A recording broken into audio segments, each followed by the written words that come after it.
Hello everyone. तर कशा आहात तुम्ही सगळे? आय होप तुम्ही छान असाल आणि मी पण खूप छान आहे. तर सकाळी बनवलेली बटाट्याची भाजी मला काय एवढी ती आवडली नाही, त्यामुळे मी काय केलं, 1-1:30 वाजला होता.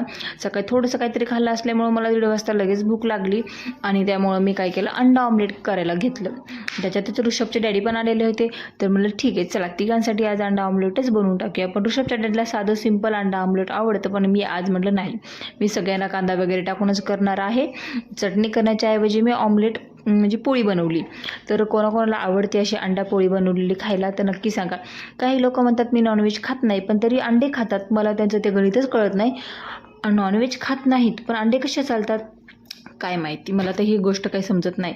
चला असं, रियांशसाठी पण अंडं बनवायचं होतं, त्याला फिक्कं बनवायचं होतं. मी काय करते, कांदा वगैरे सगळं कट केल्याच्या नंतर त्याच्यातच मीठ वगैरे अगोदर मिक्स करते आणि त्याच्यानंतर त्याच्यामध्ये अंडं टाकते. कारण ते ना मीठ वगैरे सगळं मिक्स नाही झालं तर अचानकच कुठेतरी खारट लागतं, कुठेतरी तिखट लागतं. त्यामुळे मी अगोदर सगळं ते मिक्स करून घेत असते, त्याच्यानंतर मध्ये अंडं टाकते.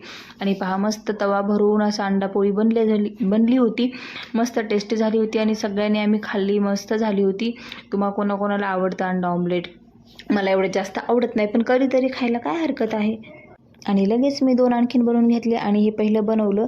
मस्त असं मोठं झालं होतं, छान व्यवस्थित ते पटकन भाजून घेतलं आणि ऋषभच्या डॅडीला जेवायला लगेच म्हणलं घेऊन जावं, कारण गरमागरम खाल्लं तरच छान लागतं. थंड अंडा पोळी किंवा अंड्याची चटणी भुर्जी वगैरे मला नाही आवडत खायला, गरमागरम असलं तरच बरं वाटतं.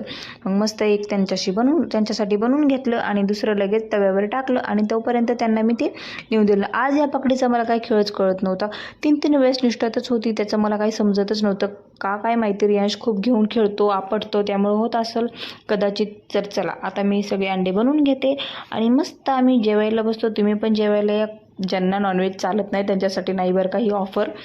आणि अंडे बनवल्याच्या नंतर लगेच जे काही वट्ट्यावर पसारा जे झाला होता, कांद्याची टरपलं, अंड्याची टरपलं वगैरे सगळं, आणि रियांशची लुडबुड. रियांशला माझा मोबाईल खूप पाहिजे असायला आता, कारण पहिले एवढा तो फोन बघत नव्हता आणि माझा फोन आता घरी असतो जास्त, त्याचे डॅडी तर ठेवतच नाहीत तेवढं. त्यामुळं ना ते माझ्या फोनच्या मागं सतत लागलेलं असेल. फोनची तर अशी वाट लावून टाकली माझ्या, सतत त्याच्यावर स्क्रॅचेस फोडला आहे ते मोबाईल आता. आणि चला या, आता अंडा ऑमलेट खायला. रियांश त्याची पोळी दाखवत होता, माझी साधी सिंपल आहे म्हणून या खायला.